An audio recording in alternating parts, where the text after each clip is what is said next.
Hi everyone, welcome to Manual Handle Training. And Manual Handle Training plays a very important role when you're working in a workplace where you need to lift heavy objects, especially if you're in the industry where you need to lift clients through hoist or any other things, and do a lot of manual handling work at the workplace of the client or in a group home, and especially in the field of disability or aged care. So today we are going to discuss about the hazards, about the risk and how to handle, what type of manual handling trainings are required, and also what are the strategies you need to put in place. So I will move to the next slide which say, and today we'll be covering about what are the aims for this training, what exactly is manual handling, what is Manual Handling Act, what are your responsibilities as an employee, and what are the responsibilities of your employer, and also risk management and assessment of the task you're going to perform at workplace. So what is manual handling? So manual handling is something where an activity requires the use of force exerted by a person to lift, lower, push, pull, carry, or otherwise move, hold, or restrain any animate or inanimate object. So it can be pulling a door, lifting a box, lifting a client through hoist, moving a chair can be manual handling. So if any task you are performing needs some sort of force exertion, that is manual handling. So lifting and handling objects or people in the workplace, like lifting a client, I just told you, and you are carrying or pulling or pushing any object, and the force used to restrain or hold a person or object is, suppose a person is walking with you and you suddenly, and this person gets tripped by something, so you are holding that person, you're trying to save him for the fall. That's also is part of manual handling. So your body is the most important tool when you're working, because your body is, when your body will be fit, then only you will be to perform any activity. And when you are working with your body, always apply specific mechanical principles to work efficiently and safely. So what are manual task injuries? So manual task injuries are MSG. So MSG means musculoskeletal disorders. So what happened in musculoskeletal disorders is it can affect your bones, soft tissue structures, and ligaments, especially and joints, tendons, and such as spine joints. Means your elbows or your knees. And what are the symptoms and any joint, especially your even your foot. So now what are the symptoms when you have certain injury? Sometimes we feel that a fracture when we fall or something is an injury, but no, a continuous repetition of any task can also lead to certain types of injury. And what are the symptoms? When you feel a pain in your back or neck, pain in your wrist, shoulder or arms, and sharp or stabbing pains in arms or legs, joint pains, tingling or numbness in hands or feet, and when you feel weakness or clumsiness, heaviness, burning sensation in these places, stiffness in your arms or in your body parts, swelling. So if you start to experience any of these symptoms, don't ignore them. They can lead to a serious injury issues. Now, how will you protect your back? It is the most vulnerable part of your manual task. So whenever you're going for work and you know that you're going to perform a manual handling task, so always warm up so that your muscles get a bit relaxed, and then you can perform the task. Lift and carry heavy loads correctly by keeping the load close to the body and lifting with the thigh muscles. Lot of people do have seen that at workplaces they perform or lifting a heavy object in a wrong posture, and it doesn't sometimes affect immediately, but it may affect at later stage. Never attempt to carry or lift loads in excess of the recommended maximum limit for one person. So in the comment section you can write what is the recommended maximum limit for one person, and what type of loads you can pull up. Maintain correct posture. That's very important. Means the curve of your spine should be accurate when you're lifting something. Take frequent breaks when you're doing some heavy task.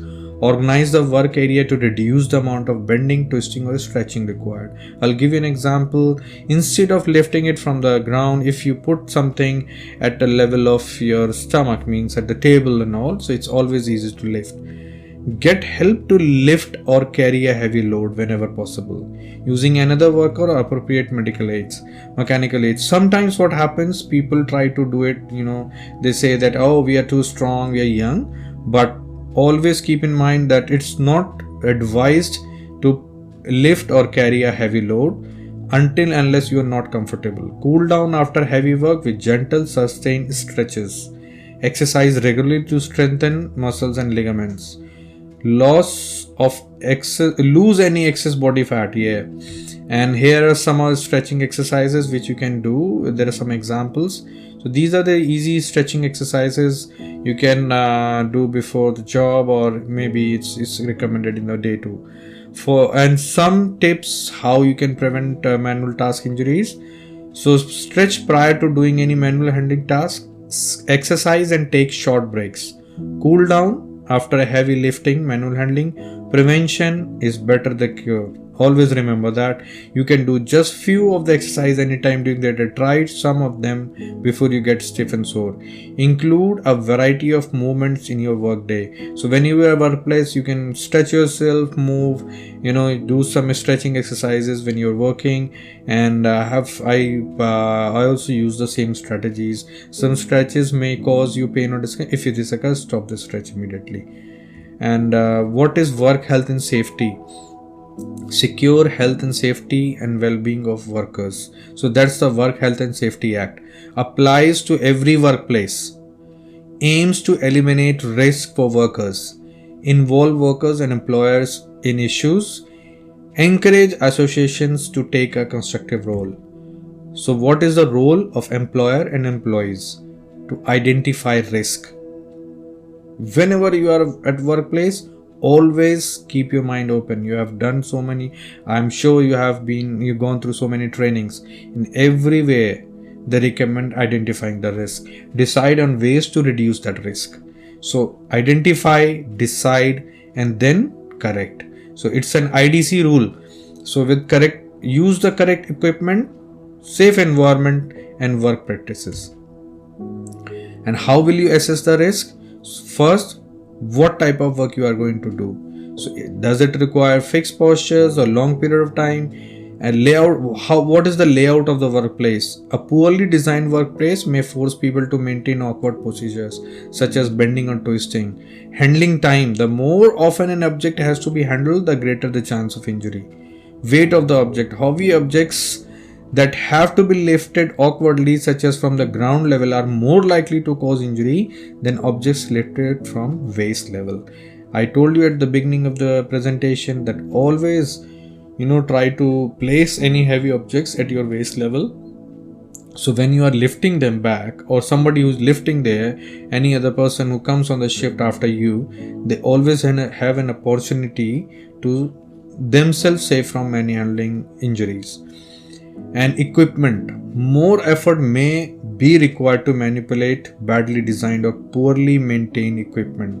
And degree of effort, simply restraining an object such as an animal can cause sprains and other injuries.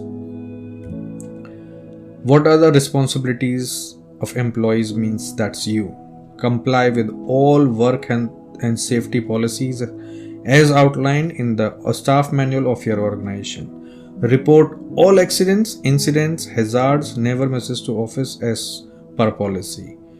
Follow organization care plans. Make yourself able to attend regular trainings provided by your organization. Read staff manual. All employees will receive instruction on manual handling upon their employment, and Staff manuals are always updated. All these trainings are always updated and offered to staff annually. When lifting, you need to consider the overall mass of the posture, repetitive nature, level of experience in performing the task, your health, possibility of assistance from any other support worker. Always take it. Level of training, always do. Cognitive and cooperative ability of the client, availability and functional capacity of aids and equipments, environment where the lifting will occur, physical actions required for the task. Lifting objects. Before you lift an object, you should consider, is it too bulky for one person to handle? Can it be made smaller or lighter? If you are lifting with mechanical aids, avoid unnecessary bending, twisting, reaching. Put one foot in the front of the other. Bend your knees. Grasp the load with both hands. Keep the load close to your body. Use your leg muscles, back straight, head up, chin in. Lift the object smoothly, slowly, without twisting. When you are moving an object, distance should be short as possible. If the distance is long, move it in parts or take breaks along the way. Use a mechanical aid such as hoist or a trolley. Moving people. When you're moving people, fitness level greater than the task. Your responsibility to warm up and assess is it safe. Consider the person. Explain what you're doing, so they are also mentally prepared. Consult and follow your care plan. See how cooperative is the person you are going to lift. Assess the procedure aimed to reduce workplace. Assist the person assisting you. Do they know how to lift safely? Plan the move. Encourage the clients to assist. Check with all involved to get feedback on if move was effective. 3 steps of reducing manual task injuries. First, identify manual task hazards. Assess the risk. Eliminate the risk. So that is identify, assess and eliminate. So what do you need to consider before transferring a client in a hoist or transferring a client from a chair?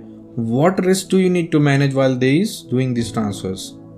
Know your organization plans and policies on manual handling. Test the load. Dress appropriately. I've seen people wearing clothes not appropriate for the work. Prepare for the lift. Communicate with the client and their colleagues. Plan what you're doing. Correct positioning, maintaining dignity, skin integrity, privacy, comfort, self-esteem are upheld at all times. So that's the end of the manual handling training, and I hope you would have enjoyed it. And if you want to know more about it, there is a contact email on the screen. If you're in an organization, you want your staff to be trained, so you can contact us on this email ID, and we provide online solutions for your trainings, as well as we'll provide you attendance certificate and attendance sheet, as well as a quiz which will be very helpful for your audit, as well as your staff will be trained properly. So we can do one-on-one, and we can also do through Zoom, and we can also come to your workplace, or your staff can work to. If you contact us, we can arrange a place for them to come and attend the training with us.